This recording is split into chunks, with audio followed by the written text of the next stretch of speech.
उस आदमी ने एक अमीर परिवार की ओर से रखी गई भव्य दावत में हिस्सा लिया, लेकिन जैसे ही उसकी नजर उस बेटी पर पड़ी जिसे वह कभी अपने घर से निकाल चुका था, वह हैरान रह गया। वह तुरंत उसे एक तरफ ले गया और गुस्से में पूछने लगा कि वह यहाँ क्या कर रही है। लड़की ने शांत होकर कहा कि वह इस दावत की खास मेहमान है, क्योंकि अब वह इस अमीर परिवार की गोद ली हुई बेटी बन चुकी है। लेकिन उसके पिता और सौतेली माँ को लगा कि वह झूठ बोल रही है। उन्होंने उसी वक्त उसे वहां से चले जाने के लिए कह दिया। ये सुनकर लड़की का दिल टूट गया। उसने कभी अपने पिता का प्यार पाने के लिए 99 तरह की कोशिशें की थी, लेकिन हर बार जब भी उसकी सौतेली माँ कोई चाल चलती, उसके पिता बिना कुछ सोचे उसी को दोषी ठहराते थे।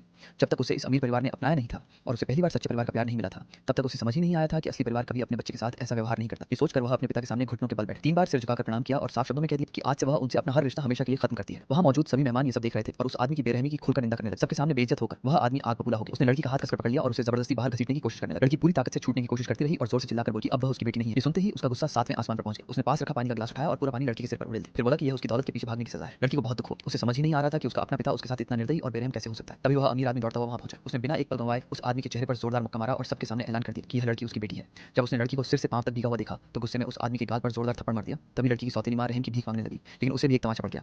वह आदमी समझ ही नहीं पा रहा था कि आखिर यह लड़की उस अमीर परिवार की बेटी कैसे बन गई। उसने फिर लड़की को पकड़ने की कोशिश की, लेकिन अमीर आदमी ने उसे धक्का देकर जमीन पर गिरा दिया। तभी उस अमीर आदमी के पिता ने सबके सामने घोषणा की कि यह पूरी दावत लड़की के सम्मान में रखी गई है और आज से वह आधिकारिक रूप से उनके परिवार की सदस्य है।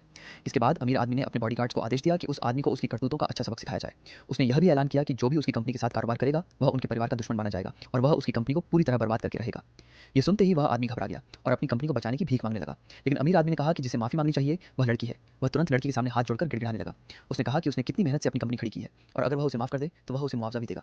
लेकिन लड़की एक कदम पीछे हट गई। उसने कहा कि कंपनी उसके पिता ने नहीं बल्कि उसकी दिवंगत मां ने अपने खून पसीने से खड़ी की थी। उसके पिता ने कभी असली संघर्ष किया ही नहीं। सच तो यह था कि कंपनी की हर बड़ी डील उसकी मां ही संभालती थी। बाद में जब उनकी मां को पेट का कैंसर हो गया तब भी उस आदमी ने इलाज का खर्च देने से इनकार कर दिया। इतना ही नहीं, सौदे पूरे कराने के लिए उसने बीमार पत्नी को ग्राहकों के साथ शराब पीने तक के लिए मजबूर किया। अपनी मां के सारे दर्द याद करके लड़की ने उसे माफ करने से साफ इनकार कर दिया और कहा कि कंपनी का सारा श्रेय उसकी मां को वापस मिलना चाहिए। ये सुनकर अमीर आदमी ने भावुक होकर लड़की को अपने गले से लगा लिया और वादा किया कि अब से वह हमेशा उसके साथ रहेगा। इसके बाद उसने अपने बॉडीगार्ड्स को आदेश दिया कि उस आदमी और उसके पूरे परिवार को तुरंत बाहर निकाल दिया जाए। उस रात के कुछ ही समय बाद उसकी कंपनी पूरी तरह दिवालिया हो गई।